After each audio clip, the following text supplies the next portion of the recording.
bonsoir. Merci de suivre le 23h à la une de l'actualité. Les 42 compagnies africaines créées de 2000 à 2017 ont disparu. Étaient-elles confrontées à des charges de fonctionnement trop élevées? Air Côte d'Ivoire va-t-elle connaître le même sort? Les responsables de cette compagnie ont tenu une conférence de presse. Nous en parlerons dans ce journal. La police des stupéfiants intensifie la traque des vendeurs et autres consommateurs de drogue. Pour le premier semestre de cette année, 103 fumoirs ont été démantelés et 603 individus arrêtés. Comment mène-t-elle ces opérations sur le terrain? Nous le saurons dans quelques instants. Ailleurs, plus de 680 000 électeurs se sont rendus aux urnes aujourd'hui au Gabon pour les législatives et municipales. Ces élections reportées 3 fois sont les premières au plan national depuis la présidentielle de 2016. Merci d'être avec nous pour une demi-heure d'information. Elles étaient certainement confrontées à des charges de fonctionnement trop élevées. Les 42 compagnies aériennes africaines ont disparu de 2000 à 2017. La compagnie Air Côte d'Ivoire connaîtra-t-elle le même sort? Ses responsables étaient récemment face à la presse pour faire le point de leurs activités. On en sait plus avec Justine Seydjiki. La compagnie aérienne Air Côte d'Ivoire enregistre des pertes depuis son lancement le 15 janvier 2013, soit 65,5 milliards de francs CFA à la fin de l'année 2017. Des pertes dues à l'évolution exponentielle du cours du baril de pétrole, plus de 64% sur les 3 dernières années, et au retard accusé dans le renouvellement de la flotte selon le directeur général de la compagnie. Toutefois, la compagnie aérienne nationale a fait des bons prodigieux.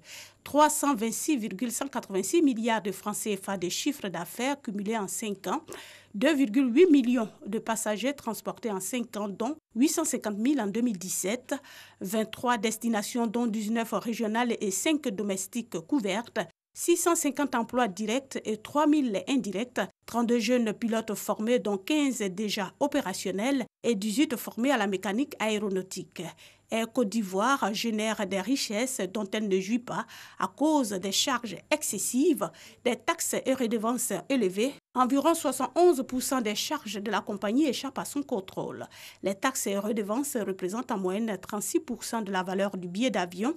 La solution pour rentabiliser les gains de la compagnie, c'est entre autres faire baisser les coûts des taxes et travailler en synergie avec les autres compagnies aériennes nationales de la sous-région. Nous devons regarder comment nous pouvons équilibrer les richesses entre les compagnies aériennes et les aéroports. Parce que finalement, nous tirons tous sur la même corde. Nous avons tous le même objectif.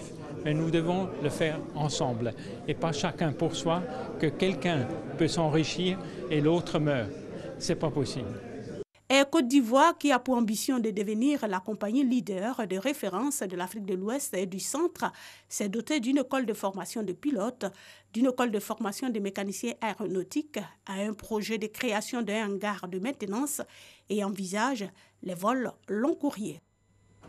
Les auditeurs internes étaient en conclave à Yamoussoukro. Ils ont réfléchi aux voies et moyens pour garantir la performance des entreprises tout en favorisant l'épanouissement des services d'audit interne. La rencontre a duré 3 jours. Léon Prou. Ferna est auditeur interne au Bénet. Son service détecte les erreurs de fonctionnement et en propose les corrections à l'entreprise. C'est difficile comme tout autre métier, mais avec la diplomatie. La direction générale de Bénet s'appuie souvent sur l'audit pour prendre des décisions. Tant mieux pour le Bénet, sinon l'audit interne dans le tissu économique actuel peine à s'épanouir de l'avis de l'Institut d'audit interne de Côte d'Ivoire. En cause, le positionnement du service dans l'organigramme même des sociétés. Logiquement, dans une organisation, l'audit interne doit être rattaché à qui? Il doit être rattaché au conseil d'administration et rattaché à la direction générale. C'est un double rattachement. Mais dans nos organisations, le constat qu'on fait, c'est que généralement, l'audit interne est rattaché à la direction générale. La direction générale en fait ce qu'elle veut, alors qu'elle devait pouvoir utiliser l'audit interne à atteindre les objectifs. Autre dysfonctionnement, le sous-financement des services, l'inadéquation entre compétences d'audit interne et évolution des normes de pratique du métier. 3 jours pour déceler ces failles, 3 jours aussi pour en trouver les remèdes. Formation des acteurs, financement de l'audit interne, instauration d'un environnement de contrôle. Il y a ce qu'on appelle l'environnement de contrôle. Cet environnement de contrôle-là doit permettre à l'audit de pouvoir s'exprimer.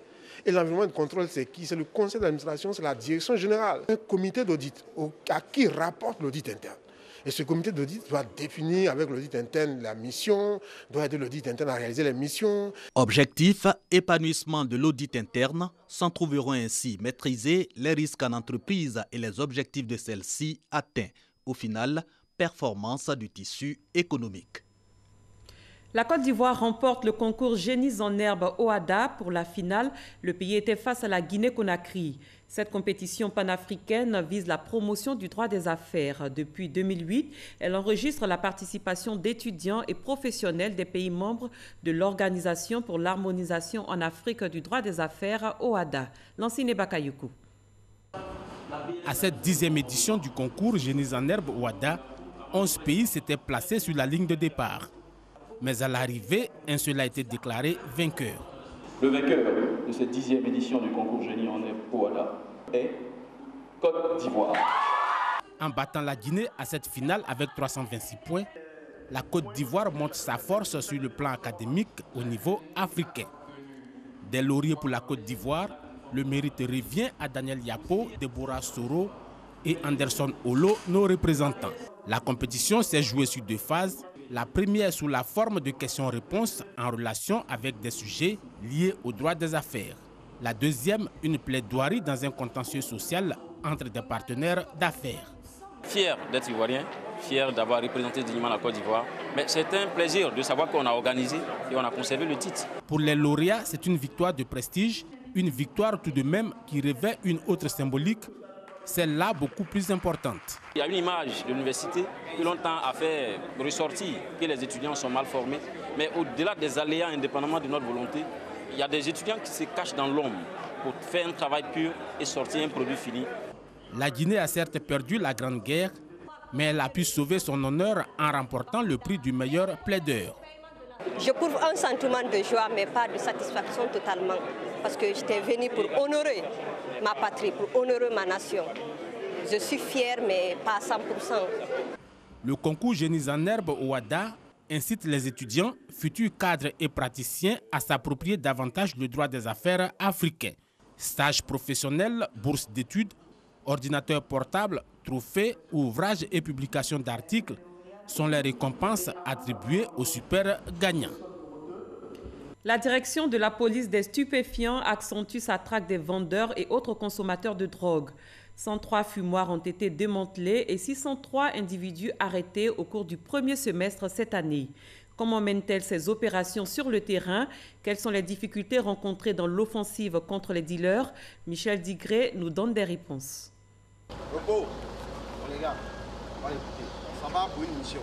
Il est 4 heures du matin, préfecture de police d'Abidjan, le commissaire Zobo donne les dernières consignes à ses hommes. L'opération de ce jour vise à traquer des présumés vendeurs de drogue localisés dans certains quartiers du district. On a face à nous une population hostile. Donc il faut aller très tôt pour trouver la cible endormie. Là, vous la réveillez avant que le village ne se réveille. Vous aurez fini votre opération et on quitte les lieux. Après une demi-heure de route, les éléments de la brigade spéciale de la direction de la police des stupéfiants et des drogues DPSD sont à Yopougon, kilomètre 17. Ils infiltrent la zone de l'opération. La première habitation cible est perquisitionnée. Vous savez pourquoi on est là quand même? Non, c'est non. Bon, on est là pour la drogue, voilà. S'il y a un colis de drogue ici, faites sortir doucement. Du matériel de consommation de drogue est découvert, mais pas de traces de stupéfiants. Les suspects sont tout de même interpellés. Une autre habitation est passée au peigne fin par d'autres agents de la brigade. C'est un joint de cannabis. Ça a déjà été fumé. Le reste. Ici également, pas de stupéfiants, mais tout porte à croire que le suspect s'adonne à la consommation de la drogue. Quand c'est des papiers, ils prennent tout. collectionner la drogue. Prennent ça, ils mettent le cannabis dedans, ils râpent, parce qu'ils prennent pour faire le joint, puis ils fument. Voilà. Vous voyez ça chez quelqu'un, il est dedans. L'équipe conduite par le commissaire Zobo aura, elle, beaucoup plus de chance. Une importante quantité de drogue estimée à une dizaine de millions de francs CFA est saisie après une heure de perquisition. C'est une nouvelle forme de drogue. C'est plus dangereux que ce qui est là. Dans le jargon, on appelle ça nerveux. Nerveux. Ouais. Quand nous avons fouillé toutes les chambres, on a trouvé le monsieur propriétaire de la maison. Cette porte a été fermée et nous a dit que c'est la porte de son fils ou bien de son petit frère qui est en voyage. On lui a demandé d'ouvrir, dit qu'il n'a pas les clés. On a forcé d'ouvrir, il a ouvert. Et nous avons fouillé, dans nos fouilles, nous sommes arrivés jusqu'ici et nous avons découvert ce que vous voyez. Le dealer est mis aux arrêts. Il est 7 h du matin. L'opération est bouclée dans cette zone. Du côté d'Adjamé Roxy, d'autres agents de la DPSD sont aux trousses des vendeurs de produits pharmaceutiques non enregistrés. Et c'est le commissaire Zadi qui mène les opérations.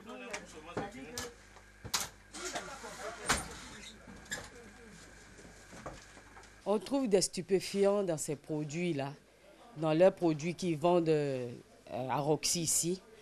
Parmi les produits pharmaceutiques saisis, le tramadol fait une percée fulgurante. C'est utilisé dans le cas des fortes douleurs, mais les usagers de la drogue utilisent ça à d'autres fins. Les pleurs et lamentations des vendeuses n'auront aucun effet sur la détermination des forces de police. Pendant ce temps, dans le quartier d'Atekoubé, nous retrouvons les hommes du commissaire Zobo, cette fois pour une opération de démantèlement de fumoir. 9 suspects sont interpellés, dont une fille. 10 kg de cannabis saisis. Vous voyez où ils sont entourés de plein de personnes qui connaissent les activités qui se passent là. Mais personne ne peut alerter la police. Ça aussi, c'est une difficulté. On a toujours demandé à la population de nous soutenir, de nous aider. Parce que la drogue, c'est un fléau. Ça détruit les enfants, ça détruit tout le monde. Aujourd'hui, même dans les écoles. La drogue s'enracine dans le milieu scolaire. De janvier à septembre 2018, une quarantaine d'élèves interpellés par la DPSD dans différents établissements sur l'ensemble du territoire national. Mais ici, pas de répression. L'on s'attelle plutôt à couper l'herbe sous le pied des élèves par la sensibilisation. Que ce soit les drogues traditionnelles, cannabis, héroïne et autres qu'on connaissait, mais ils se sont donnés à d'autres types de drogues qui sont les comprimés qu'on appelle dans notre jargon les psychotropes. Alors au lieu de rester dans notre rôle de répression, la DGA a demandé, nous a instruit de nous rendre dans les écoles, dans chaque école, pour parler aux enfants de tout ce qui est danger lié à la consommation de la drogue. Au cours du premier semestre de l'année 2018, la DPSD a procédé à l'arrestation de plus de 600 suspects et démantelé une centaine de fumoirs. L'offensive s'accentuera tout au long de l'année avec toutes les forces de police pour traquer les vendeurs et autres consommateurs de drogue jusque dans leur dernier retranchement. C'est parti pour la campagne de sensibilisation au cancer du sein. Elle a lieu depuis 3 ans dans le mois d'octobre. Dénommée Octobre Rose, cette campagne vise à mobiliser un maximum de femmes qui deviendront des ambassadrices de la prévention du cancer du sein auprès d'autres femmes.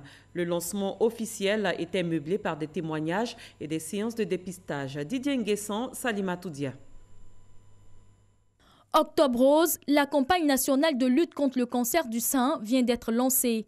Cette année, les professionnels des médias, les pharmaciens, les coiffeuses et esthéticiennes seront mis à contribution pour sensibiliser les populations. Pour le coordonnateur du programme national de lutte contre le cancer, la meilleure prévention reste le dépistage précoce. Tant que le diagnostic sera tardif, il sera toujours difficile de réduire le taux de mortalité.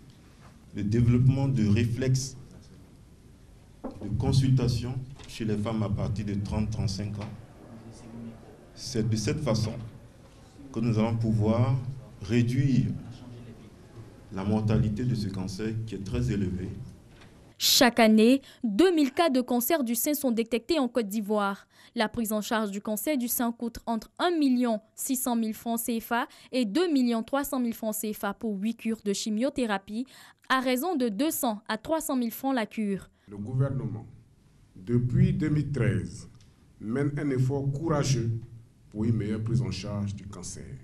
Une unité de scénologie au CHU de Treichville a été inaugurée le 10 septembre 2015 et une deuxième est en cours de finition à l'Institut national de santé publique. Les traitements du cancer du sein, jadis très onéreux, sont désormais accessibles dans les hôpitaux publics, même si c'est encore difficile d'accès pour une certaine population.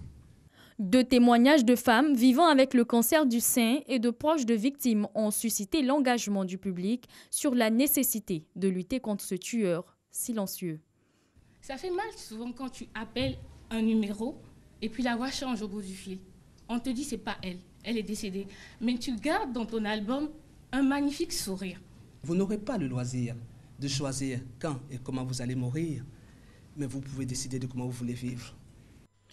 L'opération Grand Ménage est à sa 20e édition, dénommée Élection Zéro Déchet. Cette édition a pour but de maintenir en état de propreté les espaces publics après chaque meeting. Le coup d'envoi a été donné dans la commune d'Adjamé. Les commerçants œuvrant dans le secteur de la salubrité ont été sensibilisés au maintien d'un cadre de vie propre et sain. Des actions sont menées pour favoriser la réduction des émissions de gaz à effet de serre issues de la déforestation et la dégradation des forêts. À Yamoussoukro, la coordination nationale du processus RED+, a rencontré les rois et chefs traditionnels. Ils ont été appelés à s'impliquer dans la sauvegarde des forêts. Léon Brou. De 16 millions à son indépendance, la Côte d'Ivoire ne dispose à ce jour que de seulement 3 millions d'hectares de forêt.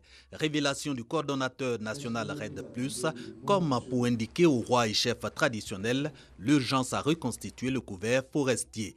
Il s'agit de lutter contre les changements climatiques par la réduction des émissions de gaz à effet de serre issus de la déforestation et de la dégradation des forêts. De cette stratégie nationale adoptée en 2017, le lieutenant-colonel Aoulou fait noter des acquis. Nous avons élaboré et déterminé le niveau d'émission des forêts. Nous avons mis en place un système d'information sur les sauvegardes et un système national de surveillance des forêts. Aujourd'hui, nous avons un géoportail qui nous permet de visualiser le territoire national, qui nous permet d'élaborer la carte d'occupation des sols. Entre autres effets immédiats de la stratégie nationale RED+, toujours selon le coordonnateur, l'adhésion des chocolatiers et le dialogue commun État, privé, société civile pour la sauvegarde des forêts. De quoi susciter la mobilisation des chefs coutumiers. Nos populations, et nous savons qu'elles vont écouter puisqu'elles ne vivent majoritairement que des ressources de nos terres.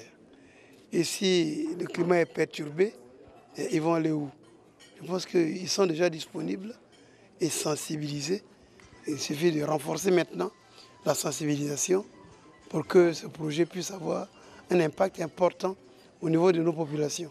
RED+ est un mécanisme mondial de lutte contre le changement climatique.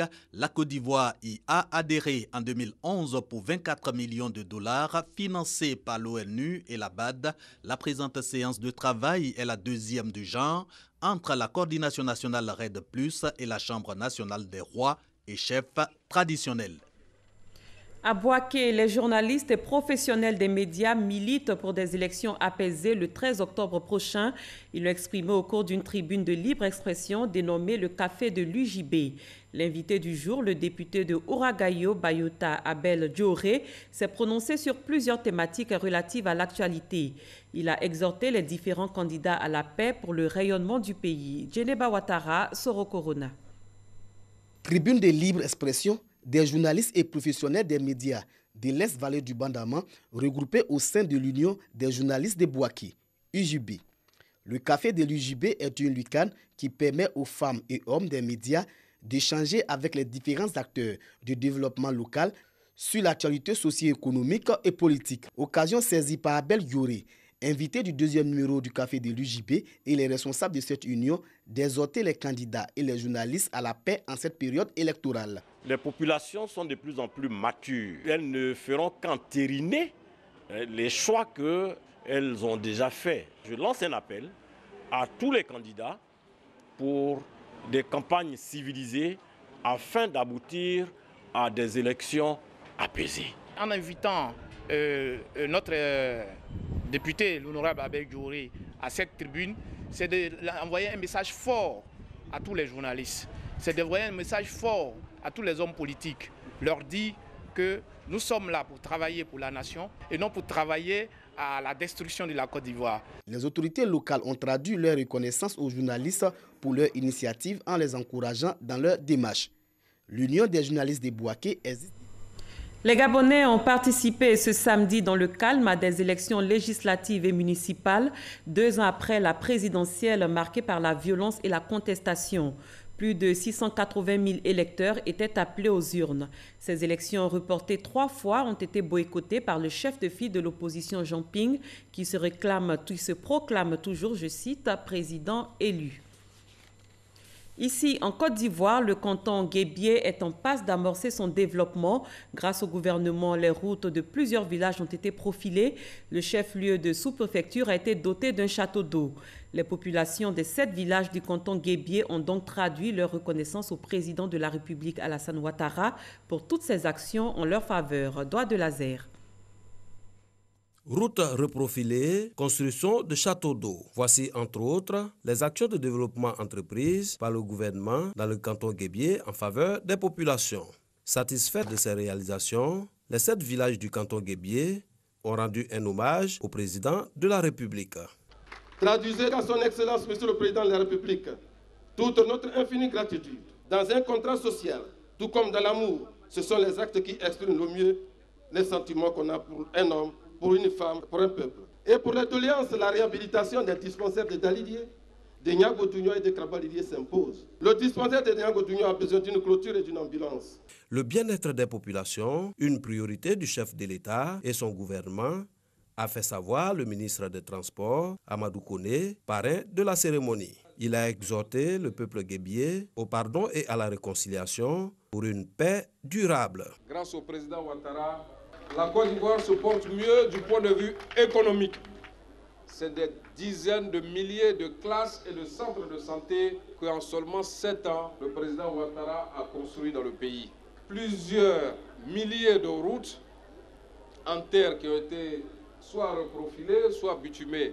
Je voudrais dire à toute la population du Guébié, il faut maintenant travailler à semer l'amour dans le cœur des uns et des autres.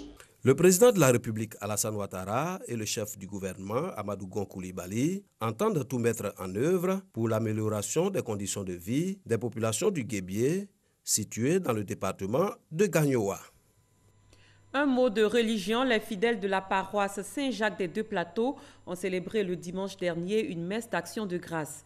C'était l'occasion pour les personnes ayant effectué le pèlerinage en août dernier à Jérusalem d'exprimer leur reconnaissance à Dieu et au gouvernement. Frédéric Oulaye, Abou Sanougou. Un mois après leur visite en Terre Sainte à Lourdes en France et en Israël, les pèlerins de la paroisse Saint-Jacques des Deux Plateaux expriment leur reconnaissance à Dieu. Aux autorités ivoiriennes d'où une messe d'action de grâce pour marquer leur dévotion. J'ai effectué ce pèlerinage cette année en Israël, à Jérusalem. Vraiment, j'en garde beaucoup, mais ce qui est plus essentiel, c'est Jésus qui a souffert pour nous et dont nous parlons. J'ai touché sa tombe et là alors je me sens édifié. Je vois vraiment que marcher sur les pas de Jésus me donne désormais cette force d'aller annoncer encore le message divin aux uns et aux autres. J'ai prié pour la nation, j'ai prié pour mon neveu, j'ai prié pour le président de la République et ma famille, tous ceux qui ont la rancœur contre moi, tous ceux que j'avais la rancœur contre eux, tout ça j'ai laissé tomber. Reconnaissance justifiée car ce pèlerinage a été rendu possible en partie grâce aux prises en charge octroyées par l'État ivoirien. Chaque année, le président offre un certain nombre de prises en charge à ses concitoyens chrétiens pour qu'ils aillent dans les lieux saints pour approfondir leur foi et remercier le Seigneur. Dans son homélie, le père Adning a exhorté pèlerins et fidèles à cultiver l'amour du prochain et la paix. Notons qu'ils étaient une centaine de pèlerins chrétiens catholiques de cette paroisse à prendre part au voyage à Lourdes et à Jérusalem. La ville d'Oumé vient de connaître un événement heureux. La mythique salle de cinéma qui faisait sa fierté dans les années 80 a été réhabilitée. Le ministre de la Culture et de la Francophonie, Maurice Kwaku Bandama, a procédé à son inauguration. Davis Oyo, Patricia Omoetia. Autrefois, la ville d'Oumé, boucle du café et du cacao, était également une cité cinématographique. Sa salle de cinéma permettait d'éduquer et d'égayer les populations. Après plus de 2 décennies, Adama se souvient du bon vieux temps. Avant, on avait 2 films. On joue un, après ça, on joue l'autre un encore. Il y avait film hindou, Albera, Mangala, beaucoup de scènes vraiment. Vraiment, vous mettez bien en ce moment. Je ne sais pas pourquoi ils ont fermé le cinéma. Cet octogénaire, amoureux du cinéma, a transmis le virus à ses proches. À l'exemple de Christian, fils de son meilleur ami, ce dernier a grandi dans l'atmosphère des films du grand écran. On regarde les programmes, quand le programme est intéressant, ah non, c'est pas possible. À l'époque, là, bon, je n'étais pas trop grand, mais les films indiens, les films chinois, western, ça nous intéressait beaucoup. Donc j'accompagnais les grands frères au cinéma. Si le cinéma pouvait revenir, prendre sa place de l'ancien temps, vraiment, ça ferait plaisir aux autres. Aujourd'hui, le quotidien des jeunes et des enfants de la ville est meublé des vidéoclubs et de jeux vidéo. Je ne suis jamais allé au cinéma parce qu'il n'y a pas aussi ici. Je ne suis jamais arrivé au cinéma parce que la salle est gâtée. Dans le but de faire découvrir l'univers cinématographique à ses enfants et susciter l'engouement autour des films ivoiriens, la mythique salle de cinéma Yacouba Sylla, vieille de 63 ans, est réhabilitée. Elle devient le centre polyvalent Yacouba Sylla d'Oumé. Ce centre a désormais une capacité de plus de 700 places et capable d'abriter toutes sortes de manifestations culturelles. Une initiative de la famille Yacouba Sylla en mémoire de Cheikh Yacouba Sylla, promoteur de la culture ivoirienne. Il a gardé les salles jusqu'à aujourd'hui. On ne les a pas transformées en magasins. Mais aujourd'hui, voilà la bonne coïncidence grâce à la politique que mène le chef de l'État, qu'applique M. le ministre. Donc la culture reprend sa place. Pour Maurice Kwaku Bandama, ministre de la Culture et de la Francophonie, l'inauguration de ce centre est le début d'une série d'ouvertures et de réouvertures des salles de cinéma qui ont disparu depuis les années 90. Les Ivoiriens sortent maintenant. Les Ivoiriens veulent des films ivoiriens. Vous allez voir que quand les films vont venir ici, cette salle va refuser du monde. Et nous avons décidé, avec l'Union des exploitants de salles de Côte d'Ivoire, d'ouvrir progressivement la salle. Nous avons un projet d'ouverture de 10 salles de cinéma, avec des appuis du ministère, de l'État, mais aussi avec des appuis des privés, 4 salles à Abidjan et 6 salles à l'intérieur du pays, pour que nos productions puissent tourner. L'idée pour le ministère de la Culture et de la Francophonie, au-delà de l'ouverture du centre polyvalent Yacouba Sylla d'Oumé, est de faire du cinéma ivoirien un outil de développement au service de la culture ivoirienne. Les autorités françaises viennent de frapper un grand coup. 30 personnes ont été interpellées depuis juin dans le cadre d'une enquête d'envergure sur le blanchiment d'argent issu de la prostitution nigériane en France. Les autorités estiment qu'entre 2015 et 2018, entre 30 et 50 millions d'euros ont transité de Paris vers le Nigeria. Ainsi prend fin cette édition. Merci de l'avoir suivi. Très bonne fin de soirée. Je vous retrouve demain.